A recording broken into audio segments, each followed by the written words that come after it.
Ladies and gentlemen, Acting Secretary of Defense, Patrick M. Shanahan.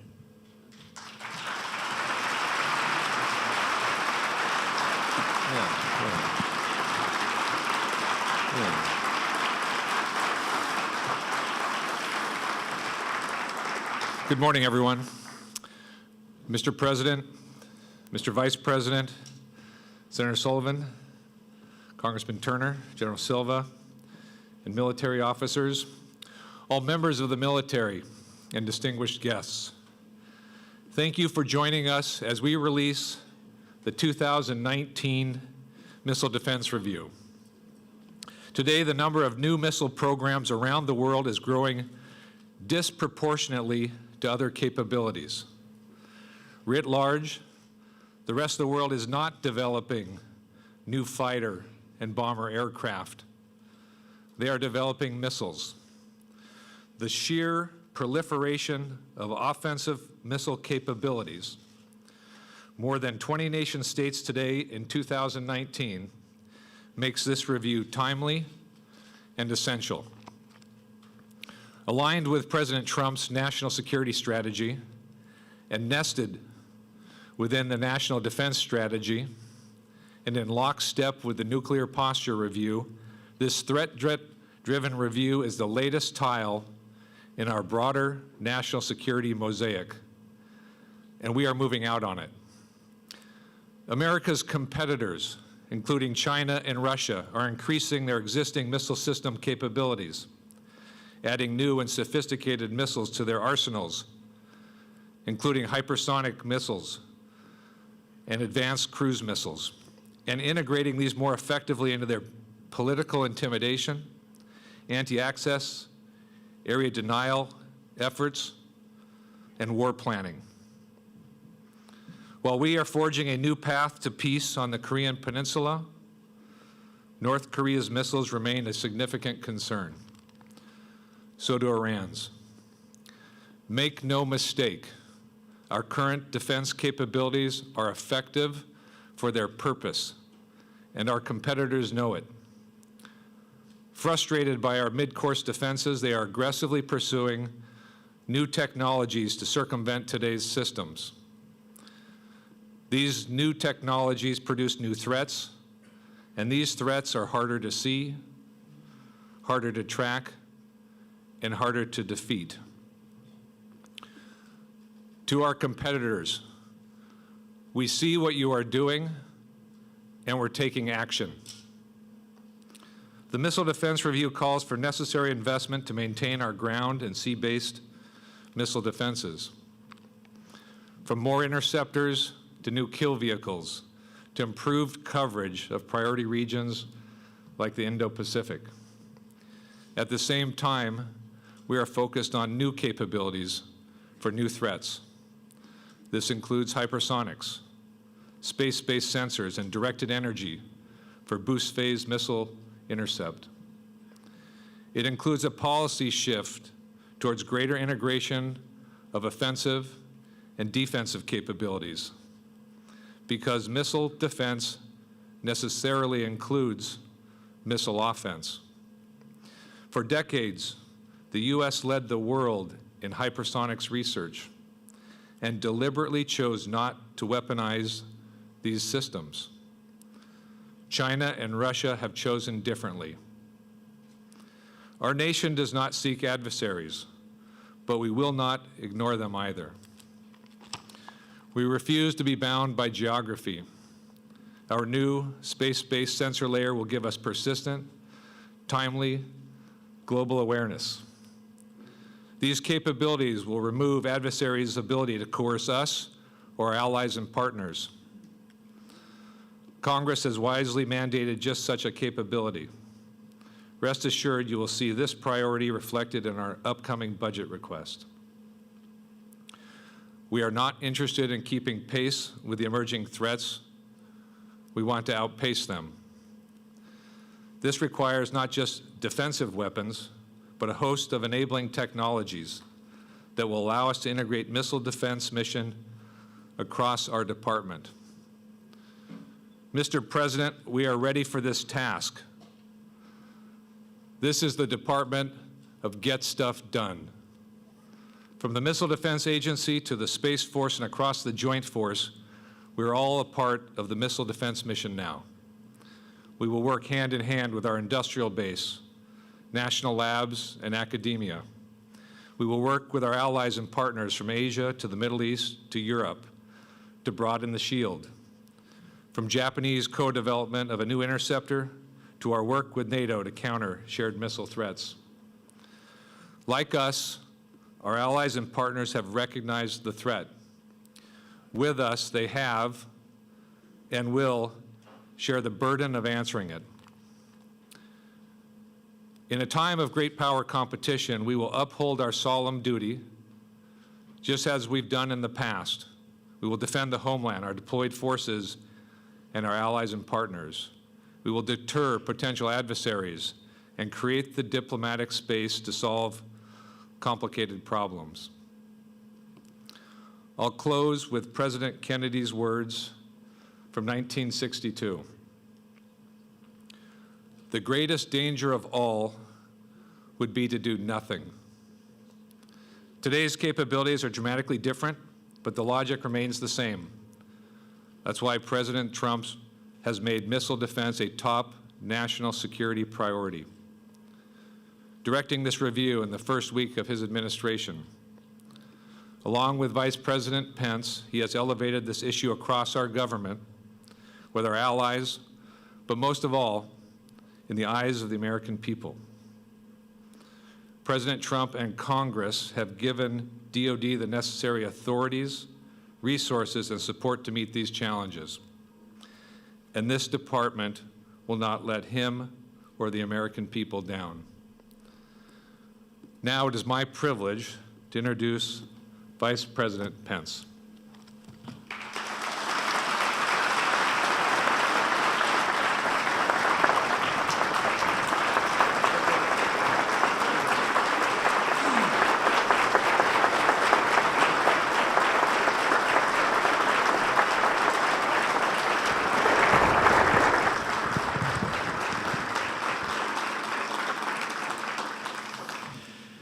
Thank you, Acting Secretary Shanahan, Secretary Mark Elsper, Secretary Wilson, distinguished members of Congress, members of the Joint Chiefs, the leadership of the Armed Forces of the United States, and to all of you who wear the uniform of the United States of America. It is my honor to be with you here today at the Pentagon as our President unveils his vision for our renewed commitment to American missile defense.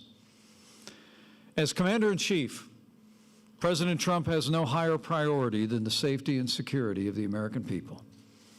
And it's frankly the greatest honor of my life to serve as Vice President to a President who cares so deeply about the men and women of our armed forces and their families.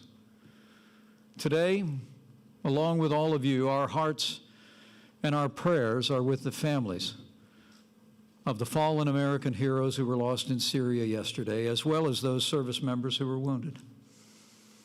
We honor their service, and we will honor the memory of the fallen. And their families and our armed forces should know their sacrifice will only steel our resolve that as we begin to bring our troops home, we will do so in a way that ensures that the remnants of ISIS will never be able to reestablish their evil and murderous caliphate.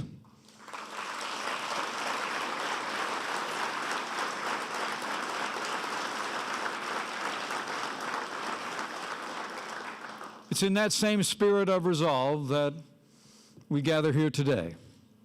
Since day one of this administration, President Trump has taken decisive action to make the strongest military in the history of the world stronger still. Working with members of Congress in both parties, we're rebuilding our military, restoring the arsenal of democracy. And last year, President Trump signed the largest investment in our national defense since the days of Ronald Reagan, including the largest military pay raise in nearly a decade.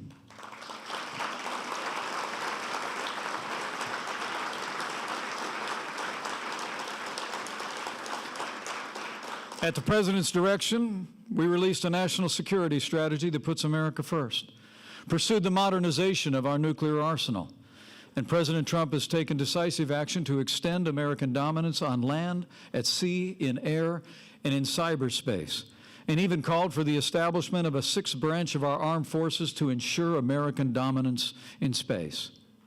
In the last 2 years, our President has made great progress to provide for the common defense. And today, by unveiling our new strategy for missile defense, President Trump will take another critical step to ensure the safety and security of the American people and our very way of life. This President knows that the American people believe that America first begins with peace through strength. So now it is my high honor and distinct privilege to introduce your Commander-in-Chief, the 45th President of the United States of America, President Donald Trump.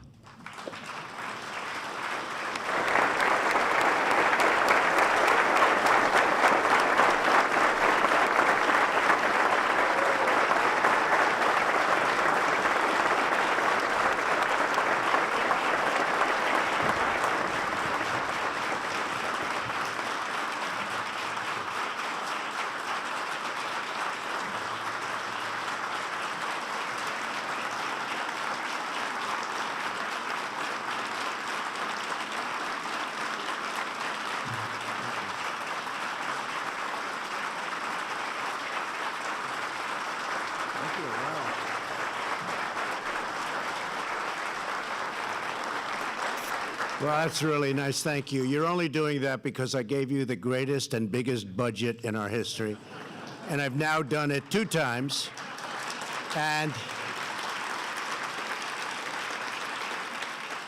I hate to tell the rest of the world, but I'm about to do it 3 times. So that's the only reason you gave me such a nice welcome. Thank you very much. And thank you to Vice President Pence for that wonderful introduction. It's an honor to be at the Pentagon with so many distinguished military leaders, and I especially want to recognize our acting Defense Secretary, Patrick Shanahan. He's been fantastic, wherever you may be, Patrick.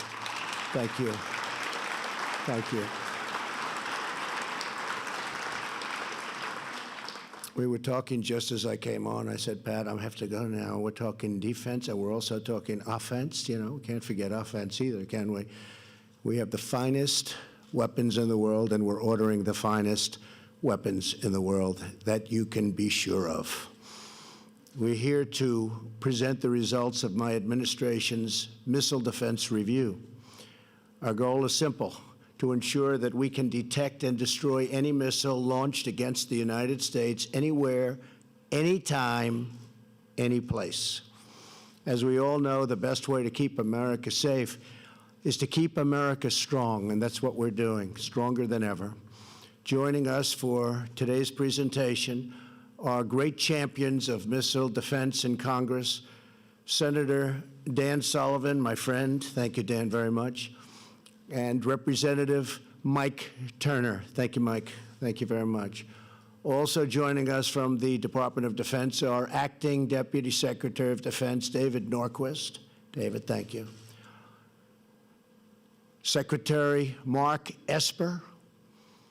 Secretary Heather Wilson. Thank you. Undersecretaries of Defense Michael Griffin, Ellen Lord, and John Rood. General Paul Selva, thank you, General. General Mark Milley, thank you, Mark, thank you, and congratulations, very importantly, congratulations. General Joseph Lengyel and General James McConville, thank you very much, everybody, thank you. Before presenting the results of our missile defense review, I want to take a moment to express my deepest condolences to the families of the brave American heroes who laid down their lives yesterday in selfless service to our nation. These are great people, great, great people. We will never forget their noble and immortal sacrifice.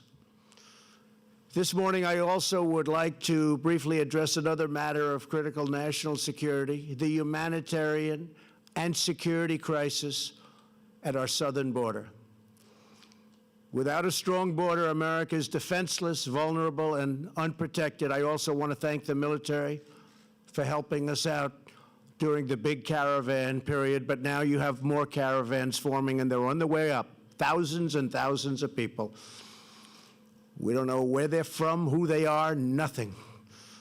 We need strong borders. We need strong barriers and walls. Nothing else is going to work. Everyone knows it. Everybody's saying it now. It's just a question of time. This should have been done many years ago. It should have been done by other presidents. And it wasn't. Just like many of the other things we're doing that could have been done many years ago, whether it's our negotiations with North Korea, moving the embassy to Jerusalem. So many things were supposed to have been done many years ago, and they weren't, but we're doing them. A wall has to be built. We need security at our southern border. Drugs flow in. Tremendous percentages of the drugs coming into our country come from the southern border. We're not going to allow it to happen. And that is why our Homeland Security professionals have asked Congress for a steel barrier between the ports of entry to fund more agents, beds, medical supplies, and technology, and to close the ridiculous and dangerous immigration loopholes that no country in the world has but us. The federal government remains shut down because congressional Democrats refuse to approve border security. We're going to have border security. It's going to be tight. It's going to be strong. We're going to let people into our country gladly, but they're going to come in legally. That includes for the farmers who need help and for others. But we are going to have powerful, strong border security. While many Democrats in the House and Senate would like to make a deal, Speaker Pelosi will not let them negotiate. The party has been hijacked by the open borders fringe within the party, the radical left becoming the radical Democrats. Hopefully, Democrat lawmakers will step forward to do what is right for our country.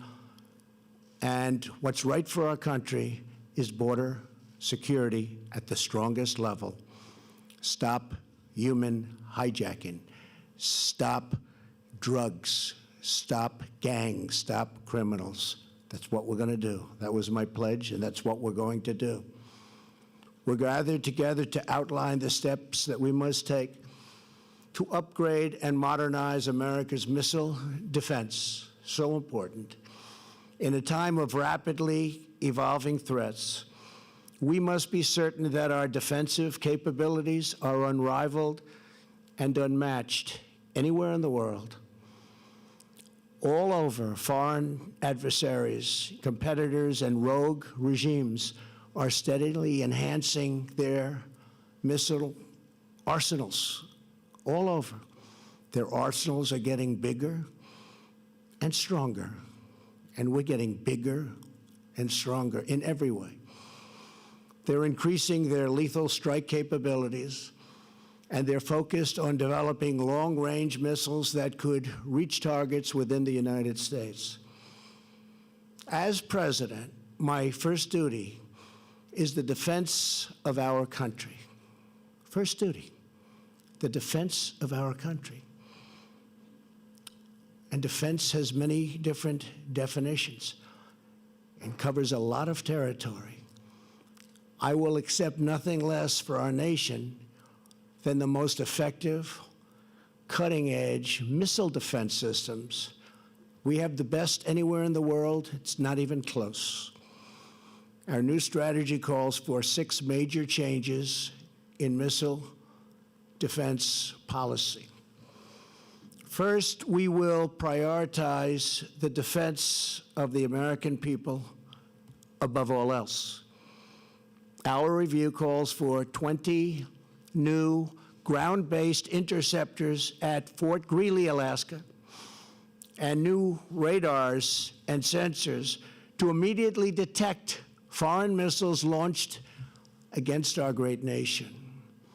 We are committed to establishing a missile defense program that can shield every city in the United States, and we will never negotiate away our right to do this. Second, we will focus on developing new technology, not just investing more money into existing systems. The world is changing, and we're going to change much faster than the rest of the world. This past Tuesday, the Iranian regime tested a space launch vehicle which failed that will provide Iran with critical information, if it didn't fail, that they could use to pursue intercontinental ballistic missile capability, and a capability actually of reaching the United States. We're not going to have that happen. The United States cannot simply build more of the same or make only incremental improvements. What we've done to Iran since I've become president is rather miraculous. I ended the horrible, weak Iran nuclear deal, and I will tell you, Iran is a much different country today than it was 2 years ago. It's not the same, and it won't be the same. And I do believe they want to talk. It is not enough to merely keep pace with our adversaries. We must outpace them at every single turn. We must pursue the advanced technology and research to guarantee that the United States is always several steps ahead of those who would do us harm. Third, we will protect the American people from all types of missile attacks. In the past, the United States lacked a comprehensive strategy for missile defense that extended beyond ballistic missiles.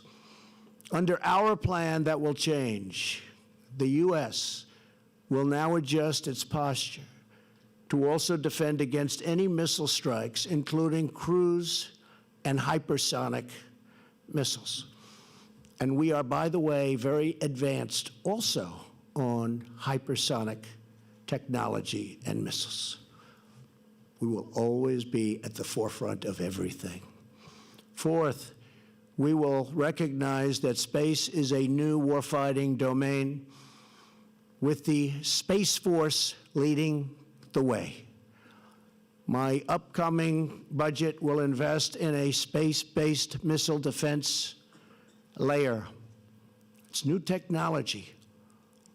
It's ultimately going to be a very, very big part of our defense and obviously of our offense.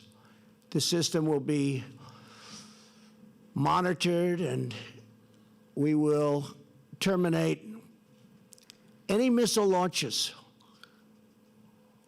from hostile powers or even from powers that make a mistake. It won't happen, regardless of the missile type or geographic origins of the attack. We will ensure that enemy missiles find no sanctuary on Earth or in the skies above. This is the direction that I'm heading. We have some very bad players out there, and we're a good player, but we can be far worse than anybody if need be. I've always known, and I've watched and I've seen, the stronger you are, the less you will need whatever that strength may be. Fifth, we will remove bureaucratic obstacles to dramatically speed up the acquisition and deployment of the new technology. And sixth, we will insist on fair burden sharing with our allies. I've made it clear We are protecting many, many wealthy, wealthy, wealthy countries. One country, they said, has an unsustainable cash flow. In other words, they make so much money, they don't know what to do with it. I said, send it our way. We're protecting you. Send it our way. We protect all of these wealthy countries, which I'm very honored to do. But many of them are so wealthy, they can easily pay us the cost of this protection. So you'll see big changes taking place. And we've had great talks with countries, friendly talks. One of them said, Mr. President, yes, we will work with you. But for 30 years, nobody's ever asked. I said, now we're asking. Took a long time. I said, now we're asking. And that allows us to spend much more money than these incredible budgets where it's just money going out and not coming back. So wealthy, wealthy countries that we're protecting are all under notice and all cooperating very nicely. I would say they probably liked other presidents more than me, but that's okay. I don't blame them. I would too. There was a recent poll in Europe. The original poll, when I first ran, I was one of the most popular people in the world. And now they said he's not popular in Europe. I shouldn't be, because I'm asking them to step up. You have countries paying less than 1% in NATO. Last year, I raised $44 billion more by saying, I'm sorry, you have to step up. The year before that, my first year, so I was just getting started, I raised $24 billion with one meeting. And until that, it was just going down. It was going down. For 15 years, it was just going down. The numbers going into NATO. And this year we'll also have a good year. They're starting to step up. Very unfair when Germany pays 1%, and we're paying 4.3% of a much larger GDP. We cannot be the fools for others. We cannot be. We don't want to be called that.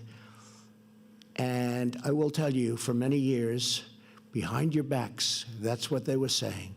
So there's a big difference. We're going to be with NATO 100%, but as I told the countries, you have to step up. You have to pay minimum numbers, actually. The numbers should be much higher. They set a 2% goal. Very few pay that, but they should be much higher than that. If you look at what we pay, it's massively higher than that. So we have very good relationships, but countries are now stepping up, and they can well afford to. In furtherance of this goal, our plan directs the Department of Defense to prioritize the sale of American missile defense and technology to our allies and to our partners. We want them to be able to defend. And they're willing to pay for the finest missiles in the world. They've already done that.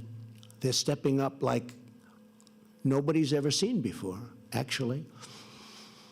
We will also leverage our network of partnerships to share early warning and tracking information and detect missile launches as early as possible.